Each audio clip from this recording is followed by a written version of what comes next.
بسم الله الرحمن الرحيم السلام عليكم ورحمة الله وبركاته إن الحمد لله نحمده ونستعينه ونستغفره ونعوذ بالله من شرور أنفسنا ومن سيئات أعمالنا من يهده الله فلا مضل له ومن يضلل فلا هادي له وأشهد أن لا إله إلا الله وحده لا شريك له أشهد أن محمدا عبده ورسوله أما بعد அன்புள்ள சகோதரர்களே சகோதரிகளே, இன்றையுடைய இந்த மார்க்க தலைப்பாக முதுமையில் அறிவை தேடிய அறிஞர்கள் என்கின்ற ஒரு தலைப்பில் ஒரு சில விஷயங்களை, ஒரு சில வரலாற்று குறிப்புகளை உங்களுக்கு மத்தியிலே ஞாபகப்படுத்திக் கொள்ளலாம் என்று நினைக்கிறேன். அன்புள்ள சகோதரர்களே, இந்த தலைப்புடைய நோக்கத்தை நான் முதலாக உங்களுக்கு ஞாபகப்படுத்திக் கொள்கிறேன். இங்கே நாம் இந்த மத்திய கிழக்கில் வேலைக்கு வந்த பின்னர் இங்கே அறிவு தேடுவதற்கான வாய்ப்பை நாம் என்ன செய்திருக்கிறோம், கண்டிருக்கிறோம். இங்கே அறிவு தேட அந்த வாய்ப்பு கிடைத்ததிலே நாங்கள் 2-3 விதமாக இந்த அறிவை தேடக்கூடிய வாய்ப்பு இங்கே இருக்கிறது. ஒன்று, பொதுவான மார்க்க உரைகளை நாங்கள் அந்த மஜ்லிஸ்களிலே போய் அமர்ந்து அங்கே சொல்லப்படக்கூடிய உரைகளை கேட்டல் என்பது பொதுவாக நம்ம நாட்டிலே நடந்தது. இங்கே என்ன செய்து அது நடக்குது. அது அல்லாமல் வகுப்பு ரீதியாக குர்ஆனை படித்துக்கொள்ள, ஹதீதுகளை படித்துக்கொள்ள, அதுபோல அதாவது துஆக்களிலே மனனமிட்டுக் கொள்ள, குர்ஆனை மனனமிட்டுக் கொள்ள, அரபை புரிந்து கொள்ள, இலக்கணத்தை புரிந்து கொள்ள என்ற ஒரு வாய்ப்புகள் இங்கே பல அமைப்பில் என்ன செய்கிறது, ஏற்பாடு செய்யப்படுவதை நாம் என்ன செய்கிறோம், பார்க்கிறோம். இப்போ இந்த மாதிரியான இந்த விஷயங்களுக்கு, இந்த அறிவு தேடல்களுக்கு போகக்கூடியவர்களை பார்த்தீர்கள் என்று சொன்னால் பெரும்பாலும் அவர்கள் அறிவு தேடக்கூடிய, அதாவது பொதுவான உலக வளமையில் அறிவு தேடக்கூடிய வயதில் இல்லாதவர்கள். ஒன்றில் அவர் ஒரு 25 வயதை தாண்டி இருப்பார், அல்லது 40 வயது அடைந்திருப்பார், அல்லது 50 வயது, சில பொழுது 60 வயதாக கூட என்ன செய்யலாம், இருக்கலாம். இது போன்ற அறிவு தேடலுக்கான அந்த இடத்துக்கு அவங்க போகிறாங்க. போகிற நேரத்தில் எல்லாம் சாதாரண படிக்கிற வயசுலேயே கஷ்டப்பட்டு படிக்கிற அந்த காலத்தில், அந்த மாதிரியான சூழ்நிலையில் வயது போன அல்லது வயது ஒரு மத்தியமான வயதை அடைந்தவர் படிக்க போகிற நேரத்தில் ஷைத்தான் நிச்சயமாக என்ன செய்வான், வகுப்பு வரைக்கும் போகத்தான் செய்வான். இது படிக்கிற வயசல்ல, நீ போகிறா எதுக்கும் பார்த்துக்க இப்படின்னு முதலாவது ஷைத்தான் என்ன செய்வான், சில விதைகளை போட்டு அங்கே போன பின்னால் ஒரு உதாரணம் சொல்லி, அந்த உதாரணம் விளங்கலைன்னு வைங்களேன், நான் சொன்னதானே வர்ற நேரத்தில் இந்த கிளாஸ் தான் உனக்கு கடைசியாக இருக்கணும் வணங்கிட்டா அப்படின்ற சில உபதேசங்கள், அல்லது அந்த நேரத்தில் வேறு வேலை பழுக்களை நம்ம வகுப்புக்கு பழக்கப்பட்டிருக்க மாட்டோம். திடீர்னு இங்கே வந்து ஒரு 5 வருஷத்துக்கு அப்புறம் கல்வி என்ற சம்பந்தமே இல்லாமல் ஒரு 10 வருடம் அல்லது ஒரு 5 வருடத்துக்கு பின்னால் தான் இங்கே வந்திருப்போம். வந்த நேரத்தில் போய் திடீர்னு வகுப்பில் நின்று அந்த ஒயிட் போர்ட்டில் ஒருத்தர் மாக்கரால் எழுதுறதை பார்த்த உடனே எப்படி இருக்கும், நம்ம இது ஏதோ நம்ம ஏற்கனவே தப்பி போன ஒரு இடத்துக்கு திருப்பி வந்து மாட்டின மாதிரியான ஒரு ஃபீலிங் என்ன செய்யும், எல்லோருக்கும் அது வரத்தான் செய்யும். அந்த நேரத்தில் என்ன செய்கிறாங்கண்டா, எப்படி வகுப்பில் நம்ம அந்த காலத்தில் தூங்கினோமோ அதே மாதிரி தூங்குவோம். அந்த காலத்தில் எப்படி நம்ம மற்றவனோட கதை பேசிக்கிட்டு அடுத்தவனை டிஸ்டர்ப் பண்ணமோ அதே மாதிரியான வேலை இங்கேயும் என்ன செய்வோம். ஆனால் நம்ம இன்னும் வளர்ந்து கூட நம்ம மாறலையே அப்படிங்கிற உணர்வெல்லாம் வரும். நம்மளால் படிக்க முடியாது இந்த வயது. அந்த நேரத்தில் திடீர்னு என்ன செய்யும், ஒரு SMS, ஒரு வாட்ஸ்அப்பில் ஒரு செய்தியை வந்துடும். வந்த உடனே என்ன முடிவெடுப்போம், இந்த பிரச்சனைகளை வச்சுட்டு ஒரு நாள் என்ன செய்யலாது, படிக்க இயலாது. ஏன்னா பாடசாலை நேரங்களில் மனைவி வீட்டில் இருந்த எந்த பிரச்சனையும் என்ன செய்யாது, வராது. இப்போ இந்த நேரத்தில் என்ன செய்யும், உங்களுக்கு ஆஃபீஸ் ரீதியான பிரச்சனை வரும், பல இதுகள்லாம் வரும். அந்த திடீர்னு என்ன செய்வாங்க, சிலர் கிளாஸில் ஒரு 1 மினிட் அப்படின்னு வெளியே போனவர் தான் அதுக்கப்புறம் அடுத்த கிளாஸுக்கு என்ன செய்ய மாட்டார், வரமாட்டார். ஏன், அப்படிப்பட்ட ஒரு பிரச்சனை அவருக்கு என்ன செஞ்சிருக்கும், வந்திருக்கும். அடுத்த சில நேரங்களில் படிக்கக்கூடிய முழுமையான ஆர்வம் இருந்தாலும் கூட ஷைத்தான் இன்னொன்று போடுவான், பாரு நீ அடுத்த மாதம் போக போகிறேன், உனக்கு ஒரு கம்பெனியே விஸ்தீர்ணம் இல்லாமல் இருக்கு, அடுத்தது எக்ஸிட் பிரச்சனை ஒன்று இருக்குது. இப்படி பல விஷயங்களை போட்டு கல்வியை பின்னடிப்பதற்கான இலகுவாக அதாவது இளைஞர்களுக்கு அல்லாத அமைப்பில் இலகுவாக ஷைத்தான் என்ன செய்யறான், அதை செஞ்சிடறான். இன்னும் சொல்ல போனால் பொருளாதார பிரச்சனை நீங்கள் நேரடியாக பார்க்குற டைம், சின்ன வயது என்றாலும் கூட உணர முடியாத காலமாக இருக்கும். இப்போ நீங்கள் நேரடியாக பார்ப்பீங்க, ஒரு பாடத்தை மீட்டிக்கிட்டு இருப்பீங்க, நாளைக்கு எக்ஸாம்னு சொல்லி ஒரு பாடத்தை மீட்டிக்கிட்டு இருப்பீங்க. இந்த மாதிரி மீட்டிட்டு இருக்கிற நேரத்தில் ஒரு பிரச்சனை, ஒரு பொருளாதார பிரச்சனை தலையில் விழுந்துடும். என்ன சொல்லுவோம், இப்போ நாங்கள் சந்திக்கக்கூடிய நிறைய பேர் நம்ம பார்க்குறோம், மீட்டிங் இருந்தோம், இந்த குடும்ப சிக்கல் ஒன்று வந்ததுனால அதை அப்படியே என்ன செஞ்சிட்டோம், விட்டுட்டோம், இந்த பையனை எக்ஸாம் அம்போல் தான் அப்படின்னு என்ன செஞ்சிடுறது சொல்கிறது நம்ம என்ன செய்கிறோம், பார்க்குறோம். இதெல்லாம் எதனால் விளையுது தெரியுமா, நம்ம இந்த கல்வி தேட வேண்டிய ஒரு அவசியம் உண்டு, இல்லை ஏதோ எக்ஸ்ட்ரா இதுக்காக நம்ம தேடிக்கொண்டிருக்கிறோம் என்ற ஃபீலிங்கில் தான் நிறைய பேர் படிக்கிறாங்க. இது ஒரு முடிஞ்ச அளவுக்கு கட்டி காக்கிறது, இல்லைன்னா விட்டுட்டு என்ன செஞ்சிடுறது, போயிடுறது. இந்த பஸ் கண்டக்டர் மாதிரி அவர் தான் கடைசியாக இருவார், முதலாக இறங்குற யார், அவர் தான். அது காரணம் என்னன்னு சொன்னால் சுமை சுமை மாதிரி உள்ளார் அவர் வழங்கிட்டா அவருக்கு இடம் மட்டும் ஸ்பெஷலாக இல்லை. அதே மாதிரி இந்த கல்வியை இந்த சூழலில் வைத்திருக்கக்கூடிய நிறைய பேர் நீங்கள் என்ன செய்யலாம் பார்க்கலாம். அதற்கான முதல் காரணமாக எதிரிக்கு தெரியுமா? இதுதான், மனதில் இந்த வயது அறிவு தேடக்கூடிய வயது அல்ல. அதில் சிலர் பழமொழியெல்லாம் சொல்லுவாங்க, என்ன இளமையில் கல்வி சிலையில் எழுத்து. இது இளமையாப்பா, முதுமை. இந்த கல்வியில சிலையில எழுத்து மாதிரி இருக்குமா? சிலையும் மேல எழுத்து என்னது இல்லை என்ற மாதிரியான ஒரு ஃபீலிங்ல இருக்கு. இளமையில் கல்வி சிலை, அதாவது இல்மு ஃபிஸ் சிகர் கன்னக்ஷி ஃபில் ஹஜர் என்று சொல்லி ஒரு செய்தி சொல்லுவார்கள். ஆனால் அது அர்த்தம் பெரியவங்க படிக்க கூடாது என்பதற்கல்ல, சின்னத்துல மனநம் என்ன செய்யும், நல்ல முறையில் பதியும் என்பதற்கான ஒரு செய்தி தான் இது. சரி, இதை நான் உங்களுக்கு இந்த மாதிரி விளங்கப்படுத்தி அதுக்கான தியரி ரீதியாக பல விஷயங்களை சொல்லி அதுக்கான கன்வின்ஸ் பண்ணுறதால உங்களோட மனசு என்ன செய்யாது, அவர் ஆர்வமூட்ட சொல்லத்தான் செய்வார். ஆனால் அது வந்து ப்ராக்டிக்கலாக பார்த்தா தானே விளங்கும் அப்படின்ற ஒரு சிந்தனை உங்களுக்கு வரலாம். இது போன்ற விஷயங்கள் நீக்கப்படணும், உள்ளத்திலிருந்து நீக்கப்பட வேண்டும். கல்வி தேடல் என்பது இஸ்லாம் வரையறையே என்ன செய்யலை, வைக்கவில்லை. எல்லா காலகட்டத்திலும் மனதை கல்வி தேடுவதற்கு தயார்படுத்த முடியும். எப்படி? சாத்தியமில்லை இல்லை, முடியும். 40 வயதிலே முடியும், 50 வயதிலே முடியும், 60 வயதிலே முடியும். எல்லா வயதிலையும் கல்வி தேடல் என்னது, சாத்தியமானது. பொருளாதார பிரச்சனைகளுடன் நம்ம கல்வியை தேட முடியும். பலவிதமான மாற்றங்களுக்கு மத்தியிலும் கல்வியை இறைவன் கொண்டு வந்து எங்களை உள்ளத்தில் என்ன செய்வான், சேர்ப்பான் என்ற அந்த விஷயத்தை நம்ம பதிய வைக்க வேண்டிய ஒரு கடமைப்பாடு என்ன செய்யுது இருக்குது. அதுக்கு என்ன வழி அப்படின்னு யோசிச்சு பார்த்ததுல கடந்த கால இஸ்லாமிய அறிஞர்கள் கல்வியை சிறிய வயதில் மட்டும்தான் தேடினார்களா அல்லது பெரிய வயதிலும் தேடி இருக்கிறார்களா? இது ஒரு பகுதி. சிறிய வயதில் தேடியவர்கள் ஒரு 30 வயசுல நிறுத்திட்டு வெறுமனை ஃபத்வாவும் தீர்ப்பும் விளக்கவும் மட்டும் தான் கொடுத்துக்கிட்டு இருந்தாங்களா, அல்லது புதிய ஒரு துறை அகப்பட்டு அந்த துறைக்குள்ள என்னது, நம்ம உதாரணமாக ஒருத்தர் குர்ஆன் துறையில் நல்ல ஈடுபட்டு இருப்பாரு, அவருக்கு ஒரு குறிப்பிட்ட வயது வார நேரத்தில் ஹதீஸ் படிக்கணும்னு என்ன செய்யும், ஒரு ஆசை வரும், அதில் போயிருப்பாரு. நல்ல இலக்கியம் இலக்கணம் படிக்கணும் ஒரு ஆசை வரும், 45லே வரலாம், 50லே அந்த சிந்தனை வரலாம். அப்படி துறை மாறி இருப்பாரு. துறை மாறினா அவர் சின்ன வயது மாதிரி தானே, அதில் அப்படியான பிரச்சனைகள் வந்திருக்கும். இன்னொரு வகையில் அறிவே தேடி இருக்க மாட்டார். ஒரு குறிப்பிட்ட 40 வயதில் 30 வயதில் என்ன செஞ்சிருக்கும், ஒரு ஆசை வந்து அறிவு தேடி இருப்பார்கள். இப்படி தேடினார் போனார் வந்தார்ன்ற லெவலில் இருந்தால் கூட மனசு ஏற்றுக்கலாது. இஸ்லாமிய உலகம் ஏற்றுக்கொள்ளக்கூடிய அறிஞர் என்ற இடத்துக்கு வந்தவர்கள் யார்? அப்படி என்று தேடுதலுடைய விளைவில் நிறைய அறிஞர்கள் இருக்கிறார்கள். சிலது ஒரு சில வரிகளிலேயே சில அறிஞர்கள் என்ன செஞ்சாங்க, முடிச்சுட்டாங்க. ஒரு சில வழிகளிலே இவர் வந்து முதிர்ந்த வயதில் என்ன செஞ்சாரு, அறிவை தேடினார், முடிச்சிக்கிறாங்க. ஒரு சிலருக்கு ஒரு சின்ன சின்ன வரலாறுகளை சேர்த்து என்ன செய்திருக்கிறார்கள், சொல்லி இருக்கிறார்கள். இதை நீங்க மனதில் எடுத்துக்கொண்டீர்கள் என்று சொன்னால் நிறைய எங்களுக்கு இருக்கக்கூடிய இந்த சிந்தனை போக்கு மாறி இருக்கு. இந்த சிந்தனை போக்கு எங்களுக்கு இருக்குது, இந்த சிந்தனை போக்கு எங்களிடத்துல இருக்கிறது, அது மாறிவிடும். காரணம் கல்வி பற்றி அந்த பார்வையும் ஒரு காரணம், கல்வி பற்றி எங்களது பார்வையும் ஒரு காரணம். நாம கல்வியை எப்படி பார்க்கிறோம் என்பது. சில கல்வி இருக்கிறது, அது உரிய வயதில் தேடணும், அப்போதான் நம்மளுக்கு ஜொப்பை என்ன செய்யும், அந்த டைமில் கிடைக்கும். அது நீங்கள் வேறு எப்போ தேடினாலும் என்ன செய்யாது, கிடைக்காது. அது காலத்தால் வரையறுக்கப்பட்டதுக்கு காரணம் எமது இயல்புகள் அல்ல, எமது இயல்புகள் அல்ல, அந்த சட்டம் அந்த சூழல். ஆனால் மார்க்க அறிவை பொறுத்த வரைக்கும் அப்படி அல்ல. நீங்கள் மார்க்க அறிவை தேடுதலை பொறுத்த வரைக்கும் யாரு கால வரையறை வைக்கிறாரோ அவருக்கு குர்ஆன் சுன்னா ரீதியாக எந்த விதமான ஆதாரமும் இல்லை. சின்ன வயதை பொறுத்த வரைக்கும் மனனம் என்ற பகுதி என்ன செய்யும், கூடுதலாக வலியுறுத்தப்படும். சின்ன வயதில் மனனம் என்ற பகுதி கூடுதலாக வலியுறுத்தப்படும். காரணம், அப்போ புரிதல் குறைவாக இருக்கும். வசனங்களை விளங்கிக்கிறது, அதனுடைய அர்த்தங்களை புரிஞ்சுக்கிறது என்ன செய்யும், குறைவாக இருக்கும். அப்போ அந்த காலப்பகுதியில் கூடுதலாக எதுக்கு கவனம் செலுத்துவாங்க, மனனம். எதை சொன்னாலும் அவன் மனனம் விட்டுருவான். எதை போட்டிங்கன்னு சொன்னாலும் கிளிப்பில் மாதிரி ரிட்டர்ன் என்ன செஞ்சிடும், அதில் வந்துடும். ஒரு டேப் ரெக்கார்டிங் மாதிரி என்ன செஞ்சிடும், திருப்பி வந்துடும். அந்த மாதிரியான வயதுள்ள ஒரு இடம் தான் அது. பெரிய வயதை பொறுத்த வரைக்கும் கல்வி தேர்ற நேரத்தில் மனநத்தை மட்டும் யார் செஞ்சுக்கிட்டு போனாரோ அவர் தூரமாக வாய்ப்பு கல்வி விட்டு. ஏன், அவர் மிச்சம் கஷ்டப்படுவார். மனநம் பதிகிறதுக்கல்ல, வேற வேற பிரச்சனை தலையில் நிரம்பி இருக்கும், அதோட சேர்த்து இதை கொண்டு போக கஷ்டமாக இருக்கும். மனநத்தையும் புரிதலை இரண்டே மிக்ஸ் பண்ணி என்ன செய்யணும், ஒருவர் கொண்டு போகக்கூடிய சூழல் பெரிய வயதில் இருக்கும்.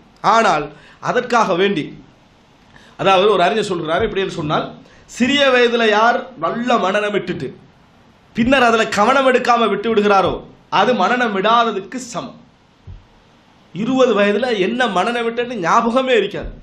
20 வயதில் சின்ன வயதில் எனக்கு அப்படி ஒரு தந்தை இந்த மாதிரி ஒரு புக் ஒன்று மனநம் விட தந்தார் போல இருக்குன்னு இப்படி தான் சொல்ல வேண்டியிருக்கும். பேர் கூட ஞாபகம் இல்லாத அளவுக்கு போகும். ஏன், மனநத்தை நம்ம திருப்பி திருப்பி திருப்பி என்ன மீட்டிக்கொள்ளாது விட்டார். ஆனால் பெரிய வயதை பொறுத்த வரைக்கும் இப்போ உங்களுக்கு தரப்பட்டிருக்கக்கூடிய ஒரு சந்தர்ப்பம் சூழல் உங்களுக்கு கிடைச்சது. இதுக்கு முதல்ல அல்லாஹ்வுக்கு நம்ம நன்றி செலுத்தணும். எது கல்வி படிப்பதற்கான ஒரு சூழல் இங்கே இருக்குது. நீங்கள் இந்த மார்க்க உரையை புரிந்து கொண்ட பின்னால் நான் படிக்கணும் அப்படின்னு நினச்சி நீங்கள் போனீங்கன்னா அதுக்கான வகுப்புகள் வாய்ப்புகள் இன்னைக்கு நிறைய இருக்குது. இந்த அளவுக்கு போயிட்டுன்னா வயது வரையறை இல்லாமல் ஆன்லைனில் படிப்பதற்காக வாய்ப்புகள் என்ன செய்து ஏற்பாடு செய்யப்பட்டிருப்பதெல்லாம் நம்ம என்ன செய்கிறோம் பார்க்குறோம்.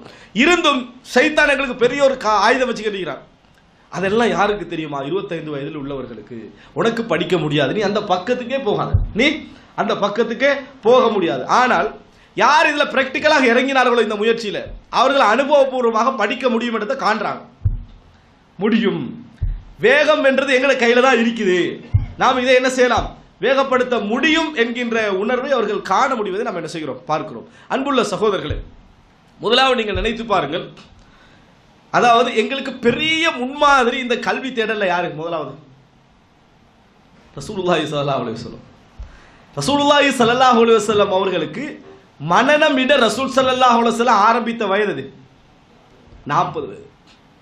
எது? குர்ஆனை மனனம் விடுவதற்கு வாய்ப்பு. டக்குன்னு ஷைத்தான் வந்துடுவான். நபிக்கு அல்லாஹ் தஆலா ஸ்பெஷலாக என்ன செஞ்சான்? மலக்கு வச்சு. அதான் இடக்கிட நம்ம சைத்தானுக்கு சேர்த்து என்ன செஞ்சிடணும்? சொல்லிட வேண்டியிருக்குது. நபிக்கு நாவ அல்லாஹ் மலக்கு அப்படி இல்லை.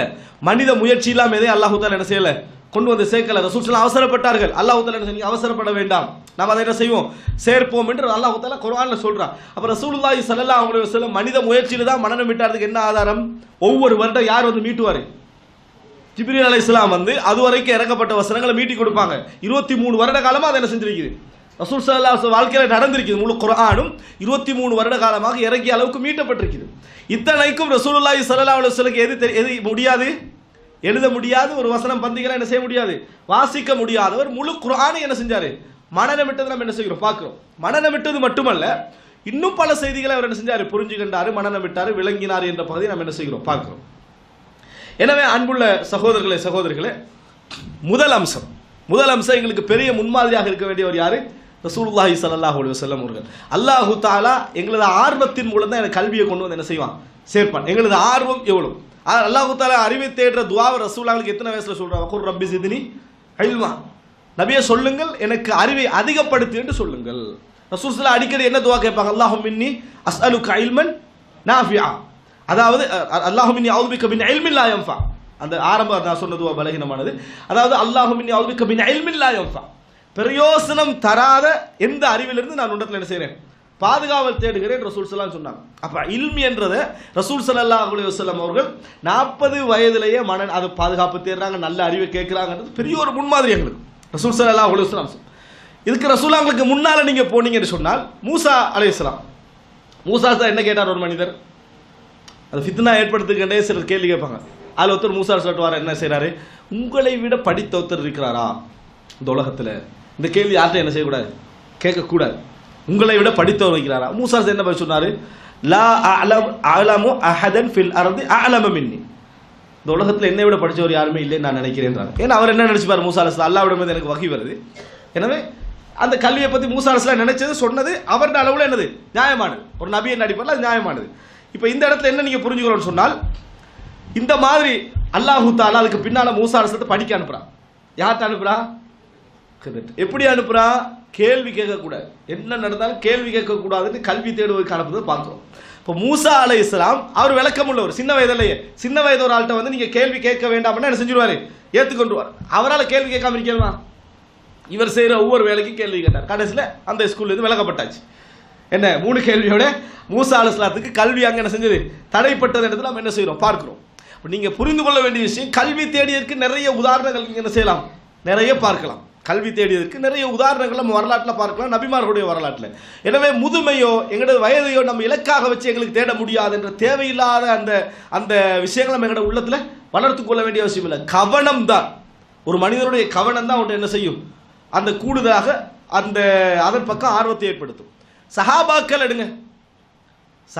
எடுத்துக்க நீங்கள் சொன்னால், இஸ்லாத்தை ஏற்ற நேரத்தில் அபூபக்கர் வயசு எத்தனை? 38, சிறிய வயது. அதாவது யார் வயது கூடுதலானவர்? ரசூலுல்லாஹ் அபூபக்கர் அவர்களா? ரசூலுல்லாஹி ஸல்லல்லாஹு அலைஹி வஸல்லம் அவர்கள். அபூபக்கர் ரலியல்லாஹு அன்ஹு அவர்கள் அவரோட ஒரு 2 வருஷம் குறைவு. அப்போ அபூபக்கர் ரலியல்லாஹு அன்ஹு அவர்கள் அதுக்கு பின்னால தான் அறிவு தேடுறாங்க. 38 வயதுக்கு பின்னால தான் நிறைய செய்திகள் 200 300 ஹதீஸ்கள் அவர்களால் வந்து சேர்ந்திருக்கிறது என்றால் யாருடைய அறிவு அது? அபூபக்கர் ரலியல்லாஹு அன்ஹு அவர்கள் எழுதி படிச்சதா? மனனம் விட்டது. அவங்கள எழுதிக்கல. அவன் யாரும் என்ன செய்யலை, எழுதி கொள்ளவில்லை. உமர் ரலியல்லாஹு அன்ஹு அவர்கள் 36 வயது. இப்படியெல்லாம் நீங்கள் எடுத்து பார்த்தீங்கன்னு சொன்னால் உஸ்மான் ரலியல்லாஹு அன்ஹு அவர்கள் இவர்கள் எல்லோரை விட வயதால் அதிகமானவர்கள். அபூதர் அல் கிஃபாரி ரலியல்லாஹு அன்ஹு அவர்கள், அபூ ஹுரைரா எடுங்க, எல்லாருமே வயதால். ஆயிஷா ரலியல்லாஹு அன்ஹா என்று பெண்கள்ல ஒரு சிலரை தவிர மற்றபடி நீங்கள் எடுத்துக்கிட்டீங்கன்னு சொன்னால் நிறைய பேர் என்ன வயது 30 வயதை தாண்டி இருக்கும், 40 வயதை தாண்டி இருக்கும். அப்பதான் கல்வி என்ன செய்யறாங்க, ரசூலுல்லாஹ் கிட்ட தேடுறாங்க. கல்வி தேடுனா வெறும் செவி வழியில். உமர் ரலியல்லாஹு எப்படி ஏற்பாடு செஞ்சிருந்தாங்க, ஒரு நாள் நான் ஒரு நாள் அன்சாரி தோழர், இவர் அன்றைக்கு வேலைக்கு போயிடுவார், இவர் அன்றைக்கு என்ன செய்வார், கல்வியை கேட்டு வந்து அதாவது பரிமாறிக்கொள்வார். அதுக்கு பின்னால இவர் கேட்பார், அன்சாரி தோழர் தொழிலுக்கு போயிடுவார். இப்படி பிரிச்சுக்கிட்டாங்களா இல்லையா? இப்போ உம்மு சுலைம் ரலியல்லாஹு அன்ஹா அவங்க நிறைய செய்தி அறிவிச்சுக்கிறாங்க. அவங்க செய்தி தேட ஆரம்பிச்ச வயசு எத்தனை இருக்கும், விதவையான பின்னர். விதவையான பின்னர் தான் அவங்க என்ன செய்றாங்க, ரசூல் ஸல்லல்லாஹு அலைஹி வஸல்லம் கல்வி படிக்கிறாங்க, குர்ஆனை தெரியுறாங்க. இவர்கள் எல்லாம் குர்ஆனை மனனம் விட்டவர்கள் யார் யார் வருவாங்க, அபூபக்கர் ரலியல்லாஹு அன்ஹு அவர்கள், உமர் ரலியல்லாஹு அன்ஹு அவர்கள், உஸ்மான் ரலியல்லாஹு அன்ஹு அவர்கள், அலி ரலியல்லாஹு அன்ஹு அவர்கள் எல்லாரும் வராங்க. எத்தனை வயசுல மனனம் விட்டாங்க? அப்போ வயோதிபம் என்பதோ நமது ஒரு குறிப்பிட்ட எல்லையோ நம்மளுக்கு தடை கிடையாது. எங்களுக்கு கல்விக்கு தடை கிடையாது என்பது நபித்தோழர்களோட வரலாற்றை நாம் என்ன செய்கிறோம், பார்க்கிறோம். இது மாத்திரமல்ல, அதாவது இதுக்கு நீங்க ஒரு சில விஷயங்களை தெரிந்து கொள்வதற்காக பாருங்கள். எந்த அளவுக்கு சொன்னால், அம்ர் இப்னுல் அலா என்ற ஒரு சிறந்த ஒரு அறிஞர், அவரிடத்துல கேட்கிறாங்க, ஹல் யஹ்சுனு பிஷ்ஷைஹி யதஅல்லம், வயதான பின்னால முதியவருக்கு கற்றுக்கொள்வதில் ஏதாவது நலவு இருக்குதா, பொருத்தமாக இருக்குமா அப்படின்னு கேட்கிறாரு. திருப்பி கேட்கிறாரு, இன்கான யஹ்சுனு பிஹி யஈஷ் ஃபஇன்னஹு யஹ்சுனு பிஹி யதஅல்லம், அவர் வாழ்றது பொருத்தமாக இருந்தா, முதிய வயதான பின்னால அவர் வாழ்றது பொருத்தமாக இருந்தா கல்வி கற்றுக்கொள்வதும் என்னது பொருத்தமாகத்தான் என்ன செய்யும், இருக்கும் அப்படின்னு சொல்றாங்க.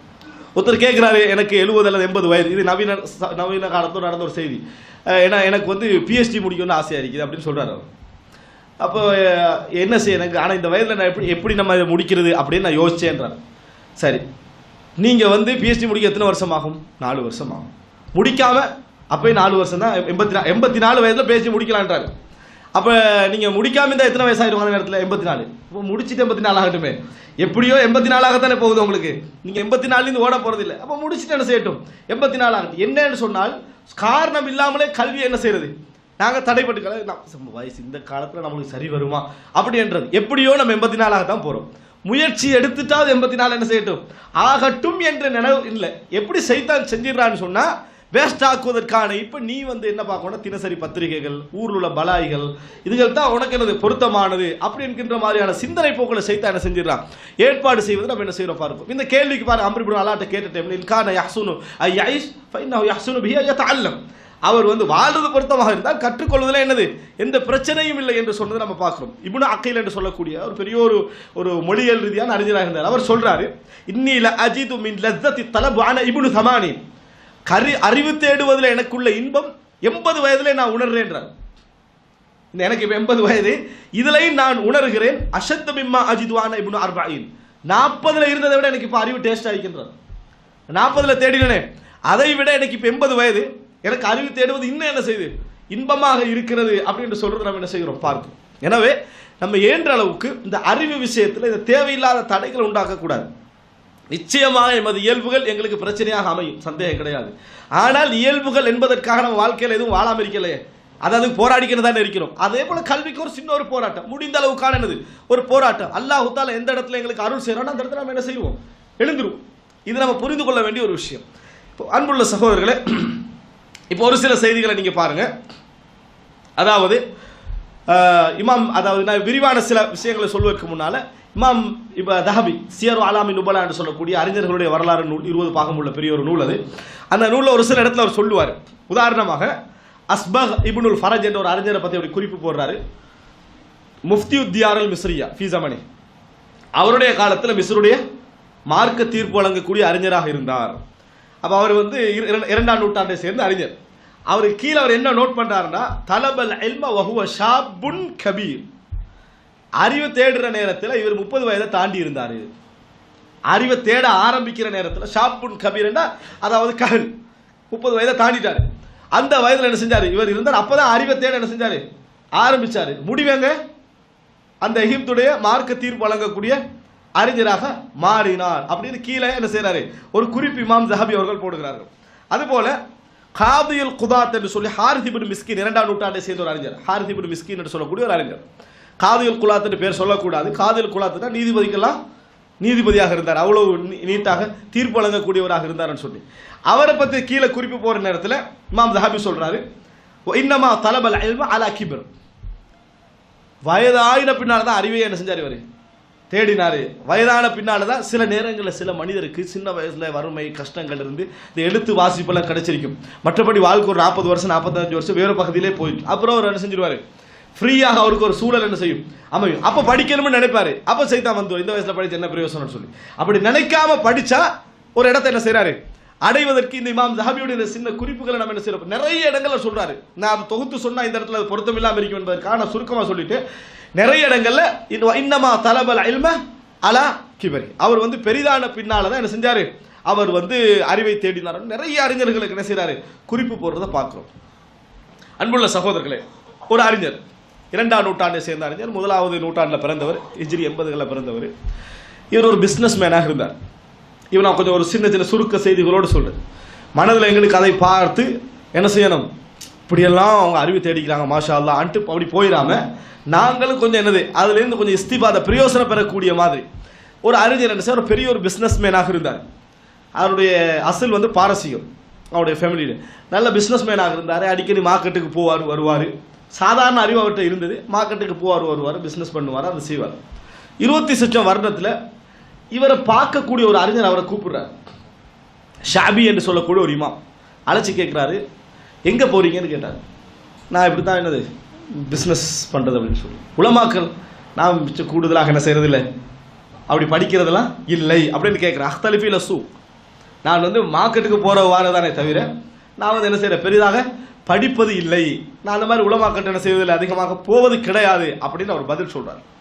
அப்போ அவர் சொல்கிறார், லா தஃபல், இந்த மாதிரி காலத்தை என்ன செஞ்சிடாதீங்க புறக்கணிச்சிடாதீங்க. وعليك النظر في العلم ومجالسة العلماء فإني أرى فيك يقظة وحركة. நீங்க போய் உலமாக்களுடைய மஜ்லிஸ்களில் அமருங்கள், நான் உங்களில் ஒரு நல்ல மதிநுட்பத்தையும் நல்ல ஒரு புரிந்து கொள்ளக்கூடிய ஆற்றலையும் நான் பார்க்கிறேன் அப்படின்றார். இவர் சொல்றார், ஃபவகா ஃபீ கல்பி மின் கௌலி, இந்த வார்த்தை சொன்னாரே அது இந்த உள்ளத்தில் என்ன செஞ்சது, ஒரு பெரிய ஒரு உணர்வை ஏற்படுத்தியது. தொடர்ந்து நான் அறிஞர்களுடைய மஜ்லிஸ்களுக்கு போக ஆரம்பித்தேன். அவர்தான் பிற்காலத்தில் இமாம் அபு ஹனீஃபான்னு அழைக்கப்பட்டார். இமாம் அபு ஹனீஃபா ரஹிமஹுல்லா. இமாம் அபு ஹனீஃபா ரஹிமஹுல்லா அவர்கள் ஆரம்பத்தில் ஒரு வியாபாரி, ஒரு பிஸ்னஸ் மேனாக தான் இருந்தார். அவர் மார்க்கெட்டில் அவர் அதுக்கு பின்னால கூட அவர் எந்த அளவுக்கு சொன்னால் மாணவர்களுக்கு செலவழிக்கக்கூடியவராக தான் இருந்தார். கடைசி காலம் வரைக்கும் ஸ்டூடெண்ட்ஸில் படிக்க வந்தால் அவங்களுக்கு என்ன செய்வார், ஃபர்ஸ்ட் இஸ்லாமிய ஹாஸ்டல்னு நீங்கள் எதை சொல்லலாம், இமாம் அபு ஹனீஃபா நடத்தினா. இமாம் அபு ஹனீஃபா கவனம் எடுத்தார் தானே, அதுதான் நீங்கள் சொல்லலாம். அவர்கிட்ட நிறைய பேர் தங்கி படித்தார், யார் செலவழிப்பார், அவர் தான். இமாம் அபு ஹனீஃபா அசதி படைச்சவராக இருந்தார். ஆனால் பிற்காலத்தில் செஞ்சார் இந்த மாதிரி ஒரு வார்த்தை, இமாம் ஷாபி ஒரு வார்த்தையை சொல்றாரு, இன்னி அரா ஃபீக யக்லத்தன் வ ஹரகா. அதை நான் உங்கள்கிட்ட பார்க்குறேன், 40 வயதான வரைக்கும் நம்ம பார்த்தா அவரில் பெரிய ஒரு மதிநுட்பம் என்ன செய்யும் விளங்கு. ஆனால் நம்மளோட அந்த புரிந்துணர்வு இல்லாத நம்மளும் என்ன செய்வோம், இப்போ உங்களோட இந்த வயதில் நீ அறிவு தேடாலன்னு நம்ம சில படித்தவங்களும் சேர்த்து சொல்லிட்டு போகிறது நம்ம என்ன செய்கிறோம் பார்க்கிறோம். ஆனால் இவர் சொன்ன வார்த்தை ஒரு பெரிய ஒரு அதாவது இஸ்லாமிய அறிஞர்களுடைய இஸ்லாமிய சமுதாயத்துடைய பெரிய மதுஹபுகளில் முதல் மதுஹபாக அறியப்பட்ட ஹனஃபி மதுஹப் என்ற ஒரு மதுஹபு என்று சொன்னால் இஸ்லாமிய சமுதாயம் ஒரு எட்டி பார்க்கக்கூடிய ஒரு கருத்துக்களை கொண்ட ஒரு மதரசாவை என்ன செஞ்சது, இந்த சமுதாயம் பார்க்க அளவுக்கு பெரிய அறிஞராக என்ன செஞ்சார். இமாம் அபு ஹனீஃபா வந்தார். ஒரு சாதாரண ஒரு அறிஞருடைய ஒரு வார்த்தை, ஷாபியுடைய வார்த்தை, ஃபைன்னி அரா ஃபீக யக்லத்தன் வஹரா. யாரில் கண்டாரு, நம்ம அறிவு எங்கே பார்க்கறது தெரியுமா, படிக்கிற மாணவர்களை மட்டும் தான் திறமையை பார்க்கறது, வெளியுள்ள எவனே பார்க்கறது இல்லை, வெளியுள்ள யாரையும் பார்க்கறது கிடையாது. ஆனால் இவர் யாரில் பார்த்தாரு, ஒரு வியாபாரியில் என்ன செஞ்சாரு, அந்த திறமையை பார்த்து நீங்க கொஞ்சம் படிங்க, ரெண்டு சேர்த்து என்ன செய்யுங்க என்று சொன்னதை என்ன செய்கிறோம் நம்ம பார்க்கிறோம். பெரிய ஒரு அறிஞராக உருவான வயதத்தில் 25 தாண்டிய பின்னால படித்தார். அன்புள்ள சகோதரர்களே, அதுபோல அதாவது நீங்கள் பார்க்கலாம் ஷாஃபி மதுஹபிலே மிகப்பெரிய ஒரு அறிஞராக அழைக்கப்படக்கூடிய அதாவது அபூபக்கர் அப்துல்லா அல் மர்வசி அப்படின்னு சொல்வார்கள், குராசானி. அபூபக்கர் அப்துல்லா அல் மர்வசி அல் குராசானி என்று சொல்லப்படக்கூடியவர். இவருடைய வரலாறு ஒரு அற்புதமான ஒரு வரலாறு. என்னன்னு சொன்னால் இவர் 3வது 4வது நூற்றாண்டை செய்த ஒரு அறிஞர். இவர் பூட்டு வியாபாரி. இவர் வந்து ஒரு பூட்டு வியாபாரி, அந்த லாக் அது செய்கிற வியாபாரி, அந்த திறப்பு அதெல்லாம் செய்வார். எந்த அளவுக்கு அதில் அவர் திறமையாக இருந்தார்னு சொன்னால் சின்ன சின்ன அளவில் என்னது சாதாரண பூட்டுக்களை நான் உருவாக்கி காட்டுறேன் அப்படின்னு சொல்லி சின்ன பூட்டெல்லாம் என்ன செய்வார், மிக சின்னதாக எளிமையான பூட்டைக்கு நவீன காலத்தை செய்கிறதை விட மிக எளிமையான பூட்டுக்களை என்ன செய்வார், உருவாக்கி அந்த அளவுக்கு திறம்பட உள்ளவராக அவர் என்ன செஞ்சார் இருந்தார். அந்த அளவு ஆற்றல் இதான். அப்படின்னா அவர் அதில் எவ்வளோ ஈடுபாடு காட்டியிருப்பார், அந்த துறையில் அவர் என்ன செஞ்சிருப்பார், போயிருப்பார். இப்படி இருந்த இவர் என்ன செய்கிறாருன்னா 30-36 வயது ஆகிற நேரத்தில் இவரோட உள்ளத்தில் ஒரு சரியான, யாரும் ஒன்றும் சொல்லலை, இவரோட உள்ளத்தில் ஒரு உணர்வு என்னன்னு சொன்னால், எனக்கு இந்த அறிவெல்லாம் தேடிடலாம் போல இருக்குதுன்னு ஒரு ஃபீலிங் அவர்கிட்ட. இவங்கெல்லாம் போகிறாங்களே, பேசுகிறாங்களே, எழுதுனாங்களே, இதை எனக்கு லேசாக தேடிடலாம் போல இருக்குதுன்னு ஒரு ஃபீலிங், உணர்வு அவரை என்ன செய்யுது, தூண்டுது. வெறும் தூண்டுதல் தான், சாதாரண ஒரு தூண்டுதல் அவரோட உள்ளத்தில் என்ன செய்யுது, ஏற்படுது. இப்படி போனவர் என்ன செய்கிறார் என்று சொன்னால், படிக்க ஆரம்பிக்கிறார், மஜ்லிஸ்களுக்கு போய் உட்கார ஆரம்பிக்கிறார், அறிவு தேட ஆரம்பித்தார். அறிவு தேட ஆரம்பித்தவர் சுபஹானல்லாஹ், அறிவு தேட ஆரம்பித்து கொஞ்சம் காலம் போகிற நேரத்திலேயே பூட்டு தொழிலை விட்டாச்சு. நேர இதில் வளர்ந்தார்.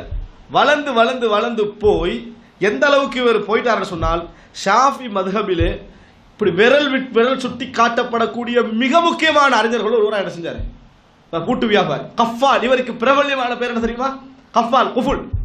இவரை நீங்கள் அதாவது அல் இமாம் அல் கஃபால் யாரு, கஃபால் இவர் தான், பூட்டு வியாபாரி தான். அவரோட பேரில் என்னது அறிமுகம், அல்பானி சாஆத்தி என்று சொல்லி அறிமுகமாகின மாதிரி இவருக்கு கஃபால் என்றதை இவருடைய அடையாள பேர். அப்படி அன்றில் இருந்தவர் அறிவில் வளர்ந்து போய் 90 வயது வரைக்கும் என்ன செஞ்சார், இஸ்லாமிய சமுதாயத்துக்கு அறிவு சேவை செய்கின்ற இடத்துக்கு என்ன செஞ்சார், வளர்ந்தார்ன்றதை பார்க்கிறோம். யாரும் தூண்ட தன்னை தானே அவர் என்ன செய்யலை, நம்பிக்கை இலக்க வச்சுக்கல, தன்னை வளர்த்து கண்டாரு, அறிவு படிக்க என்ன செஞ்சார், ஆரம்பித்தார். ஆனால் என்ன நீங்கள் அந்த அறிஞர்கிட்ட என்ன பார்க்கலாம்னு சொன்னால், நிறைய சபர் இருந்தது. அதாவது அறிவு தேடணும் என்றது அவங்களோட எந்த நோக்கத்தில் இருக்கல, நானும் கொஞ்சம் பத்துவா வழங்கி எழுதி கட்டுரையா எழுதி பிரபல்யமாகணும் என்ற நோக்கம் அல்ல, விசிட்டிங் கார்டு அடிக்கிற நோக்கம், வெப்சைட் திறக்கணும் என்ற அதல்ல அவர்களுடைய அறிவில் மிக முக்கியமாக இருந்த விஷயம். நான் வளரணும், மிகப்பெரிய இடத்துக்கு நான் வரணும், நான் படிக்கணும், நான் சரியான ஒரு கொள்கையில் இருக்க, நான் ஒரு பிரச்சாரகராக இருக்கணும் என்ற ஒரு ஆர்வம் அவங்களுக்கு நிறைய பொறுமையை கொடுத்து. யார் இந்த பொறுமையை எடுத்துக்கலையோ அவன் என்ன செய்ய மாட்டான், இந்த 2 வருஷம் இதுக்கு பிறகு படிப்பில்லை அப்படின்னு நினைக்கிறது. எவ்வளோ காலம் போகட்டும், எண்ணில் இருந்த அறிவு வெளிப்படட்டும், அப்போதான் அறிவு. அப்படி என்ற பொறுமை அவங்ககிட்ட இருந்து 90 வயது வரைக்கும் அல்ல அவர் என்ன செஞ்சான், வாழ வச்சான்னு பார்க்குறோம். ஒருத்தர் 20 வயதில் படித்து 60 வயது வாழ்றது சமம், 30-40 படித்து 90 வயது வரைக்கும் வாழ்றதும் சமம் தான். அல்லாஹ் தஆலா அப்படி கொடுத்து நாம் என்ன செய்கிறோம், பார்க்கிறோம். அன்புள்ள சகோதரர்களே, அடுத்ததாக ஒரு சில அதாவது அறிஞர்களுடைய வரலாற்றை நீங்கள் பார்க்கலாம். ஒருத்தர் அதாவது இவர் வந்து அஹ்மத் அல் கஸ்ஸின்னு சொல்லி அறிவிக்கப்பட்ட ஒரு அறிஞர், அஹ்மத் அல் கைசின்னு சொல்லி அறியப்பட்ட ஒரு அறிஞர். இவர் வந்து 9ஆம் நூற்றாண்டை சேர்ந்தவர். இந்த அறிஞர் நஹூலையும் லுகால மொழியில இதில் தான் திறமை உள்ளவராக இருந்தார். இவருக்கு ஒரு 60-70 வயதாகிற நேரத்தில் ஹதீஸை படிக்கிறதுக்கு ஆசை வந்துச்சு. எத்தனை வயது, 50-60 தாண்டிட்டு. அப்போ ஹதீஸ் படிக்கிற ஆர்வம் வந்துச்சு. போய் என்ன செய்வார், ஹதீஸ் படிக்கிற மஜ்லிஸுக்கு போனால் யார் இருப்பாங்க, 20 வயசு 18 வயது 15 வயது நபர்கள் தான் இருப்பாங்க. இவர் போயிட்டு இருந்தால் எப்படி இருக்கும், ஒரு ஷைபா, ஒரு முதியோர். இப்போ அங்கிருந்து படிக்க ஆரம்பித்தார். இந்த படிக்கிறதும் இல்லை, படிக்க ஆரம்பித்தா குறை சொல்கிற ஒரு குரூப் இருக்குமே, அதை கொஞ்சம் பேர் என்ன செஞ்சுட்டாங்கன்னு சொன்னால், இவரை பார்த்து இது தேவையா இவருக்கு இந்த வயசில், பாருங்க பொன்னாட்டி புள்ளல் பேரர்களோட சந்தோஷமா அதுபடி இருக்கா அப்படின்ற மாதிரி இந்த வார்த்தையில் அந்த மாதிரி இவரை கொஞ்சம் பேர் என்ன செஞ்சுட்டாங்க, குறை சொல்ல ஆரம்பித்தார். ஆனால் ஹதீஸ் துறையில் பெரிய அறிஞராக வளர்ந்துட்டார். இவர் ஹதீஸ் துறையில் பெரிய அறிஞராக வளர்ந்து இமாம் அதாவது இப்னு ஹஜர் 8ஆம் நூற்றாண்டை சேர்ந்தார். இமாம் இப்னு ஹஜர் அஸ்கலானி எழுதினார் அத்துரருல் காமினா ஃபி அயானில் மிஆ அத்தாமினா என்ற ஒரு நூல். 8ஆம் நூற்றாண்டில் வாழ்ந்த மிக பெரும் அறிஞர்கள் என்ற நூலில் இவர் இடம்பெற செய்கிறார். யாரு, இந்த அதாவது கசி என்ற அறிஞர், அஹ்மத் அல் கசி என்ற அறிஞர் இடம்பெற செஞ்சுட்டு அவர் ஒரு கவிதை எழுதினார். அந்த கவிதை இடம்பெற செஞ்சார். என்ன அந்த கவிதையில் வந்து கடைசி வார்த்தை என்ன தெரியுமா, என்ன எல்லாரும் குறை சொல்றாங்க, நான் அறிவு தேட போனதுனால எனது ஜகுலை நீக்க நாம் போனா இவங்க ஏன் கவலைப்பட எனக்கு ஆச்சரியமாக இருக்கிறது என்று சொல்லிட்டு, இதஸ்தத்ரகல் இன்சானு மா ஃபாத மின் உலா ஃபலில் ஹஸ்மி யுஸாலா இலல் ஜஹலி யுன்சம். ஒரு மனிதன் தன் கடந்த கால அறியாமையை நீக்கிக் கொள்வதற்காக அறிவு தேட போனால் அவனை கண்ணியத்தின் பக்கம் தான் இணைக்கணுமே தவிர ஜஹலின் பக்கம் இணைக்க கூடாது அப்படின்ற ஒரு வார்த்தையை சொல்லி இவர்களுடைய இந்த விமர்சனத்துக்கு பயந்து அவர் என்ன செய்யல, படிக்காம இருக்கல, படிக்க போனாரு, படிச்சாரு, தேடினாரு. ஹதீஸ் துறையில் நஹூவியாக இருந்து, அதாவது இலக்கண அறிஞராக இருந்து ஹதீஸ் துறையில் பிரபல்யமான ஒரு அறிஞராக என்ன செஞ்சாரு, மாறினார். அஹ்மத் அல் கசியுடைய வரலாற்றில் பார்க்கிறோம். அன்புள்ள சகோதரர்களே, இது எதை சொல்லுது, அதாவது அறிவு தேட நம்ம போற நேரத்தில் முதலாக குடும்பம், பேரர், அந்த மாதிரி எல்லாம் பிரச்சனை வரும். மனைவி வீட்டு பிரச்சனை, இந்த வயசுல தேவையா அப்படின்ற பிரச்சனைகள்லாம் நம்மளுக்கு வரும். ஆனால் எங்களுக்கு இப்ப முன்மாதிரி நிறைய இருக்கு. இப்ப அதுக்கு தான் நான் இதை ஞாபகப்படுத்துகிறேன். நீங்க நினைக்கிற நேரத்தில் நீங்க இப்ப என்ன நினைக்கிறது தெரியுமா? நம்ம எல்லாம் 30, 40, 50 தானே, 60, 70 எல்லாம் என்ன செஞ்சுக்கிறாங்க? கொஞ்சம் பேர் புறப்பட்டு அறிவு தேட போயிருக்கிறார்கள் என்பதை நாங்கள் புரிந்து கொள்ள வேண்டும். அன்புள்ள சகோதரர்களே, இது நிறைய அறிஞர்களுடைய, நான் பின்னால சில விஷயங்களை சொல்ல வேண்டும் என்பதனால அறிஞர்களுடைய வரலாற்றை சுருக்கி இருக்கிறேன். நிறைய அறிஞர்களுடைய வரலாற்று நீங்க இதை பார்க்கலாம்.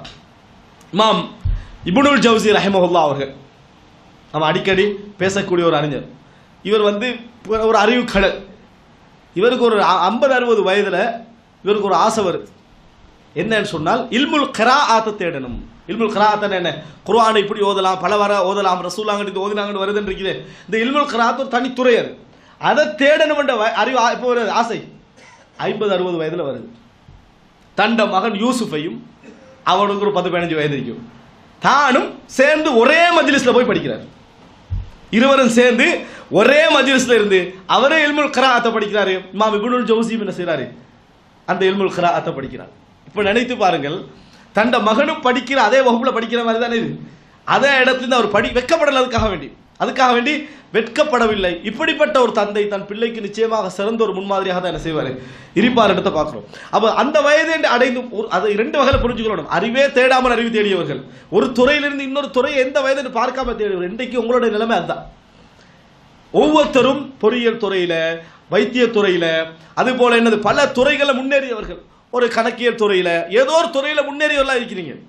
ஆனா நமக்கு இந்த துறை தான்ப்பா, நம்மளுக்கு இது விளங்காது அப்படின்ற மாதிரி ஒரு இது போறது இருக்குதே. இது ஷைத்தான் போட மிகவும் லேசான கல்வி. எந்த கல்வி? மார்க்க கல்வி தான். மிகவும் லேசான கல்வி மார்க்க கல்வி தான். இன்னும் சொல்ல போனால் சில உதாரணங்கள் சொல்லலாம். அது கெட்ட முன்மாதிரியா போயிடப்படாதுதான் சொல்றது இல்லை. இமாம் மிஸ்ஸியை சொல்லுவார்கள், வகுப்புல இருந்தா அவர் தூங்குறதா இமாம் மிஸ்ஸியுடைய வளமை. எப்படிதான் தூங்கிடுவார். ஆனா எழுப்பி கேள்வி கேட்டா ஆசிரியரை விட கூடுதலான வழக்கு என்ன செய்யும் அவர் இதுல வரும். எழுப்பி கேள்வி கேட்டாரு வைங்களேன், இதுதான் சப்ஜெக்ட் அப்படின்னு முழுசா என்ன செஞ்சிருவாரு, சொல்லிடுவாரு. அப்ப ரக்கா என்பது, புத்தி கூர்மை என்பது, ஒருத்தர் கிளாஸ்ல தூங்குறாருன்னு சொன்னா இவர் அவ்வளவுதான், இவர் வாழ்க்கையில பின்தங்கியவர் என்ற அர்த்தம் அல்ல. கிளாஸ்ல முடிச்சுட்டே இருக்கிறவெல்லாம் முன்தங்கியவன் அர்த்தமும் அல்ல. எதை புரிஞ்சுக்கணும்? எனது ஆர்வம், எனது எண்ணம், எனது பிரார்த்தனை, இதுதான் உங்களை என்ன செய்யும், வளர்க்கும். எந்த இடத்துல ஒரு விஷயம் ஒரு மனிதன் புரிதலுக்கு கொண்டு போய் சேர்க்க மட்டும் அர்த்தம் அல்ல. அன்புள்ள சகோதரர்கள், இது பெரிய வரலாறு. இதை நீங்க நினைத்து பாருங்கள். அதே போல அதாவது 10ஆம் நூற்றாண்டில் 9ஆம் நூற்றாண்டில் அதாவது உள்ள ஒரு அறிஞர், 10ஆம் நூற்றாண்டு 9ஆம் நூற்றாண்டு அறிஞர். இவருக்கு பேர் ஹாலித் அல் வக்காத் என்று பிரபல்யமான ஒரு அறிஞர், எகிப்தை சேர்ந்தவர். ஹாலித் அல் வக்காத். அக்கீதாவில் ஒரு சில பிரச்சனைகள் அவருடைய இருக்குது. என்னென்றாலும் அவர் கல்வியில படித்து தேறிய ஒரு பெரிய ஒரு அறிஞர். இவர் மிகப்பெரிய ஒரு அறிஞராக பிற்காலத்தில் செஞ்சார், உருவானார். மிகப்பெரிய ஒரு அறிஞராக இவருக்கு ஒரு 30 லட்சம் வயதுல பிறகுதான் அறிவு தேட ஆரம்பிக்கிறார். மிகப்பெரிய அறிஞராக பிற்காலத்தில் உருவாகினார். முகத்திமத்துல் அஸ்ஹரியா என்ற ஒரு நூல் என்ன செஞ்சார், ஒரு புத்தகம் எழுதினார். இன்றைக்கு நீங்க பார்க்கலாம் அந்த நூலை, முகத்திமத்துல் அஸ்ஹரியா அப்படின்னு சொல்லி இல்மில் அரபியா நினைக்கிறேன். அவர் ஒரு புத்தகம் எழுதினார் அரபு இதுல. இவர் யார் தெரியுமா? அஸ்ஹர் பல்கலைக்கழகத்தில் இவர் உள்ள ஒரு, அதாவது அந்த வக்காத் என்று சொல்லி அழைக்கப்பட்டவர். என்ன, அன்றைக்கு எலக்ட்ரிசிட்டி இல்லை, அதுக்காக அப்படி இந்த விளக்குகள் என்ன செய்யணுமே, அதாவது எரிக்கணுமே வீட்டில் யூனிவர்சிட்டியில், பல்கலைக்கழகத்தில், பள்ளியில் விளக்கு எரிக்கணுமே. இதில் பொறுப்பு தான் இவருக்கு என்ன பொறுப்பு? அதுதான் விளக்கு எரிச்சிட்டு போறது. எல்லாரும் படிக்கிறவங்க அவர்களுக்காக விளக்கெரிக்கின்ற பொறுப்பு தான் இவருடைய பொறுப்பு. இன்றைக்கு யாராவது ஒரு காவல்காரர் நம்மளுக்கு இதுக்கு சம்பந்தம் நினைப்பாங்களா? நினைக்க மாட்டாங்க. நமக்கு காவல்துறையில இவங்கெல்லாம் படிக்க இப்படித்தான் அந்த ஒரு பெரிய ஒரு ஹாஜிதை வச்சுக்கிறாங்க. இவர் விளக்கெரிக்கிறவராக தான் இருக்கிறார். ஆனால் அல்லாஹ் தால ஒரு சம்பந்தத்தை ஏற்படுத்துறார். அல்லாஹ்வுடைய தௌஃபீக் இருக்குது. அது பெரிய செய்தி. எப்படி ஏற்படுத்துறாரு? இவர் விளக்கெரிச்சிட்டு போற நேரத்தில் படிக்கிற ஒரு இடத்துல வச்சு ஒரு திரி என்ன செஞ்சிருது, அவர்கிட்ட ஒரு மாணவருடைய சட்டையில் என்ன செஞ்சிருது, விழுந்துருது. இப்படி உதறி எழும்பி அது எரிஞ்சிருது. சாதாரணமாக எரிஞ்சிருது. உடனே கோபம் வந்து அவர் என்ன செஞ்சாரு, யா ஜாஹில், அறிவு கட்டவன் எப்படியா நடந்து கொள்றது, இந்த மாதிரி எழுது, ஒரு பண்பற்ற அறிவை சரியா, இந்த மாதிரி ஒரு வார்த்தை அவருக்கு என்ன செஞ்சிடறாரு, பேசுறாரு, படிக்காதவனே அப்படின்ற மாதிரி பேசுறாரு. இப்போ மனசுல இது என்ன செய்யுது, பெரிய ஒரு தாக்கத்தை ஏற்படுத்துது. ஏன் எனக்கு படிக்கலாது, ஏன் படிக்காதுன்னு சொல்ற அளவு நான் இவ்வளவு இதுக்குள்ள இருக்கிறேன், ஏன் என்னால் படிக்க முடியாது என்று சிந்தித்தது தான் இவரை ஒரு பெரிய அறிஞராக கொண்டு வந்து சேர்த்து. வேற எதுவும் இல்லை. ஒரு சாதாரண திரி அவிழ்ந்து போய் தவறி போய் அவருடைய ட்ரெஸ்ல உடுத்தது நேரத்தில் இவர் ஜஹலிட்டு பேசினாரே, எனவே ஒருத்தருடைய விமர்சனங்களை என்ன செஞ்சிடும், வளர்த்துடும். இந்த ஒரு ஒரு வேட்கை இவர் என்ன செஞ்சிருது, அந்த அவர் அறிவிக்கு முன்னால தான் இருக்கிறார், தேடி போக வேண்டிய அவசியம் இல்லை. படிக்கணும் என்ற ஆர்வத்தை கொண்டு வந்து மிகப்பெரிய அறிஞராக உருவாகுவதற்கு காரணமாக என்ன செஞ்சிடறாரு, அறிஞ்சிடறாரு. எந்த அளவுக்கு என்று சொன்னால், இன்றைக்கு பிரபல்யமாக நிறைய பேர் படிக்கக்கூடிய எல்லா இலக்கண நூலுக்கும் சரக செஞ்சுக்கிறார். ஆஜுர் ரூமியாவுக்கு, இமாம் இப்னு ஹிஷாமுடைய ஏனைய நூல்களுக்கெல்லாம் இவர் என்ன செஞ்சுக்கிறாரு, விளக்கம் எழுதியுள்ள ஒரு அறிஞராக என்ன செஞ்சார், மாறினார். என்ன காரணம், 30 வயதாக திரி கொளுத்திக்கின்றிருந்தவருக்கு இது தெரியல. ஆனால் ஒரு உணர்வு வந்த உடனே எனக்கு இந்த வயசுல படிக்கலுமான்னு அவர் என்ன செய்யல, அவர் நினைக்கவில்லை, படித்தார் என்றதை நம்ம என்ன செய்கிறோம், பார்க்கிறோம். இதை இலக்கண வரலாறு அப்படி என்று சொல்லி தன்தாவியுடைய நூலை இதை பதிவு செய்கிறார். அவர் எகிப்தை சேர்ந்த அறிஞர், இவரை பதிவு செய்கிறார். ஒரு திரி கொளுத்துகின்றவர் ஒரு பெரிய அறிஞராக என்ன செய்கிறார். அன்புள்ள சகோதரர்களே, கடைசியாக ஒரு முக்கியமான ஒரு அறிஞரை பற்றி நான் இந்த இடத்துல சொல்ல இருக்கிறேன். அதாவது யமனிலே வாழ்ந்த ஒருவர், ஒரு ஜெய்தி மதுஹபை சேர்ந்தவர். எப்படி, ஜெய்தி மதுஹபை சேர்ந்த ஒருவராக இருந்தவர். அவருடைய பேர் ஷேக் முக்பில் இப்னு ஹாதி. ஷேக் முக்பில் இப்னு ஹாதி அல் வாதிஇன்னு சொல்வார்கள். இப்போ மௌத் ஆகிட்டாரு. ஷேக் அல்பானி, ஷேக் இப்னு பாஸ் அந்த கால பகுதியில் வாழ்ந்த ஒருவர். இவர் ஒரு ஜெய்தி மதுஹப், ஏன்னா சாதா என்ற பிரதேசம், யமனுடைய சாதா என்ற பிரதேசத்தில் இருந்தவர். ஜெய்தி மதுஹப்பில் தான் இருந்தார். சாதாரணமாக மக்தபில் வேலை படித்தார். மக்தப்னா என்ன, இந்த குர்ஆன் மதரசா சொல்லுவோமே, அதில் அவர் படித்தார். படிச்சுட்டு அதுக்கப்புறம் கல்வி இல்லை, சர்வசாதாரணமாக எல்லா இளைஞருக்கும் போல அவர் இருந்தார். எல்லா இளைஞரும் எப்படி இருப்பாங்க அது மாதிரி சாதாரணமாக அவர் இருந்தார். 20-25 வயசுல என்ன செஞ்சிருது, எப்படி யமன்ல இருந்து சவுதிக்கு வேலைக்கு வருவாங்களோ அது மாதிரி வேலைக்கு இங்கே வந்துட்டார். இங்கே வேலைக்கு வந்தவர் என்ன தொழில் செஞ்சார் தெரியுமா, ஒரு ஐமாராவுடைய ஒரு பில்டிங்குடைய ஒரு செக்யூரிட்டியாக வேலை செஞ்சார். எப்படி, சாதாரண செக்யூரிட்டியாக வேலை செய்கிறார். காவல்காரராக செக்யூரிட்டியாக பல காலங்கள் வேலை செய்கிறார். ஆனால் சரியான ஆசை படிக்கணும், படிக்கிற ஆசை, வறுமை, பணம் இல்லை, எதுவும் இல்லை. அதனால ஒரு செக்யூரிட்டியாகவே வேலை செய்கிறார். அங்கே உள்ள 1-2 பேர்கிட்ட கேட்குறாரு, நான் படிக்க ஏதாவது வழி இருக்குதா, செக்யூரிட்டியாக இருந்து என்ன புரிஞ்சுக்கணும், நான் காவல் நிறைய பேர் தண்டை இதை வந்து தானே அல்லாஹ் எங்களுக்கு எழுதின விதி அப்படி என்று சொல்லி என்னது, அல்லாஹ்வோட விதி இவர் பார்த்த மாதிரி ஒரு முடிவை அவர் எழுதிடுவார். வணங்கிட்டா, நான் வந்து காவல்காரன், நான் வந்து செக்யூரிட்டி, அவ்வளோதான் அப்படின்ற ஒரு முடிவு எழுதுறது. அதை ஹலாலா செஞ்சு அதில் நன்மை இருக்கின்ற திருப்தியும் கூட இல்லை.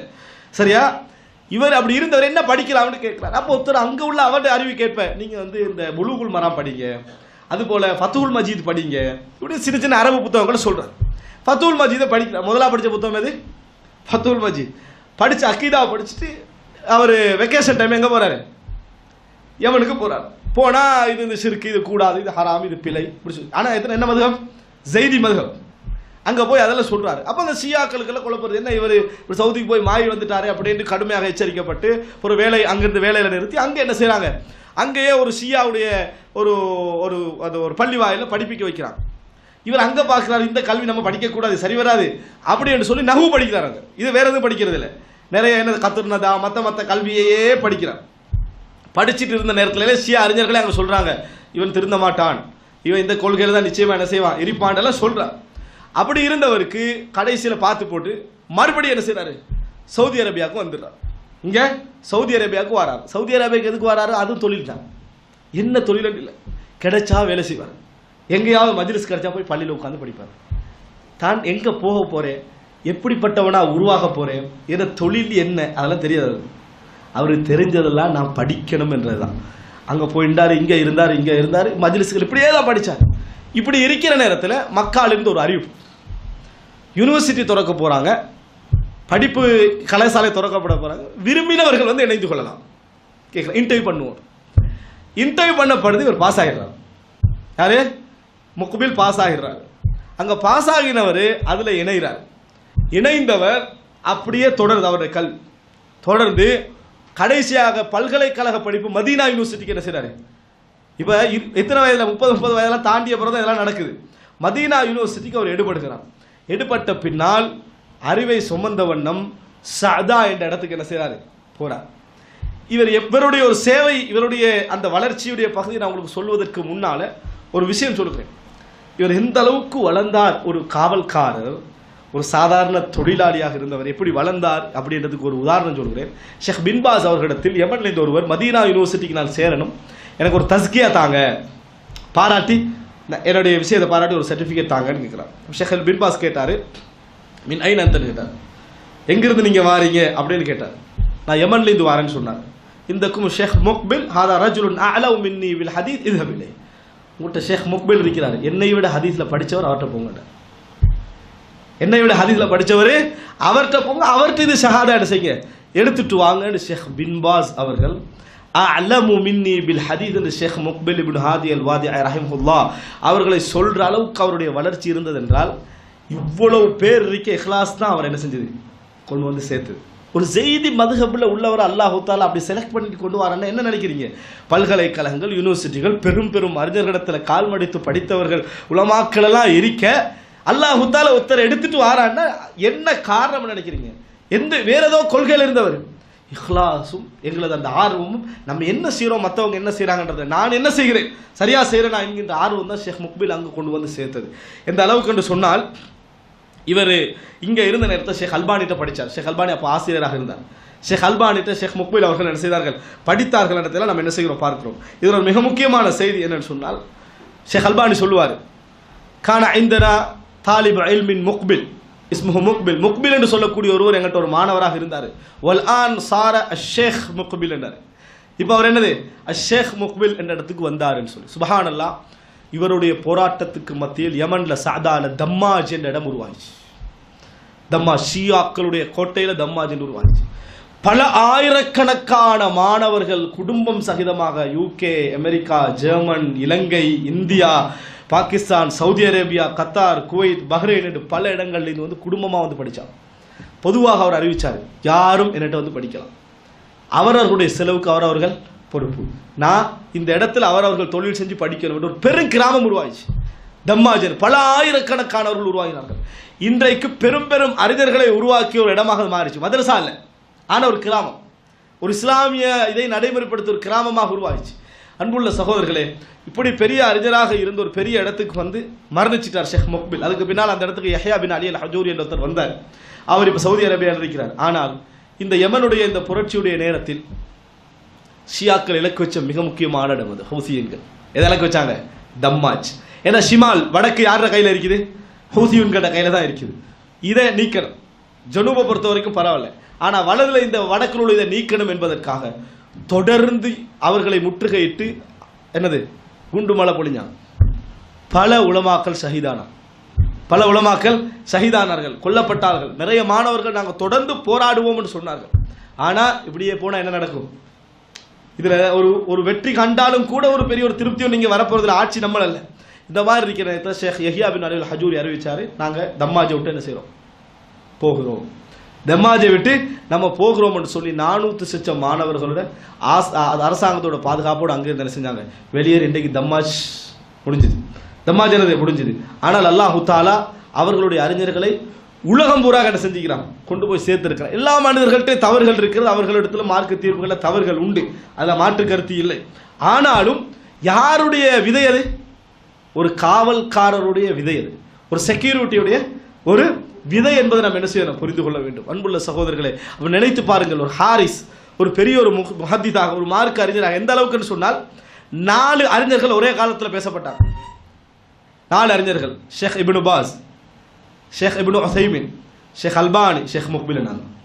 இப்படி பேசப்படுற இடத்துக்கு அவர் என்ன செய்தார், வந்தார். மிகவும் பணிவுள்ள ஒரு அறிஞராக இருந்தார் என்றதெல்லாம் நம்ம என்ன செய்கிறோம், பார்க்கிறோம். அன்புள்ள சகோதரர்களே, இந்த செய்திகள் நான் சொல்வதற்கான காரணம், நம்ம எப்பையும் அறிவை நம்ம தடங்களாக நம்ம நினைச்சிடக்கூடும். இன்னொன்று புரிந்து கொள்ள வேண்டும், அறிவை உலகம் சட்டம் போட்டு அது போட்டு சுருக்கி இருக்கலாம். நீங்கள் தேடணும்னு நினச்சிங்கன்னா அறிவை வந்து சேர்ந்துடும். யாருடையோ கையில் அறிவிக்கிற மாதிரி நம்ம நினைக்கக்கூடாது. யூனிவர்சிட்டிகளுடைய கைகளிலும் அல்லது துக்தூர்மார்களுடைய கைகளிலும் அல்லது படித்தவருடைய கைகளிலும் தான் அறிவிக்க நீங்கள் நினைக்க வேண்டாம். அறிவு பொதுவானது, அவர்களும் கற்பிக்கிறார்கள், சந்தேகம் கிடையாது. அவர்கள் ஒரு தடை போட்ட நேரத்தில் உங்களால் வர முடியாது, உங்களால் நுழைய முடியாதுன்னு அறிவு முடிஞ்சிருமா? அப்படி ஒரு தடை அல்லாஹ் வைக்கல. அல்லாஹு தஆலா வாக்களிக்கிறார், யர்ஃபஇல்லாஹுல்லதீன ஆமனூ மின்கும் வல்லதீன ஊதுல் இல்ம தரஜாத். உங்களில் ஈமான் கொண்டவர்களையும் அறிவு கொடுக்கப்பட்டவர் அல்லாஹு தஆலா உயர்த்துவான். சொல்லிக் கொண்டிருக்கிறவங்கள சொல்லிக்கொண்டு வைங்க. ஆனால் நமது ஆர்வம், நமது பிரார்த்தனை, நமது துஆ இப்னு தய்மியா கேட்ட மாதிரி இருக்கணும். சில பள்ளிகளுக்குள்ள நுழைவார், மக்களே போகாத பள்ளியில் பாலடைந்த பள்ளின்னு சொல்லுவாங்களே, அதுக்குள்ள நுழைவார், சுஜூதுல அழுது பிரார்த்திப்பார், யா முஅல்லிம ஆதம் அல்லிம்னி யா முஃபஹிம சுலைமான் ஃபஹிம்னி. ஆதமுக்கு கற்றுக் கொடுத்தவனே எனக்கு கற்றுத்தான், சுலைமானுக்கு விளக்கம் கொடுத்தவனே எனக்கு விளக்கம் தான் துஆ கேட்டார். ஆதமுக்கு கற்றுக் கொடுத்தவன் என்று சொன்னா ஆதம் அலைஹிஸ்ஸலாத்தை கற்றுக் கொடுக்க ஆதமுக்கும் அல்லாஹ்வுக்கு இடையில யார் இருந்தாங்க?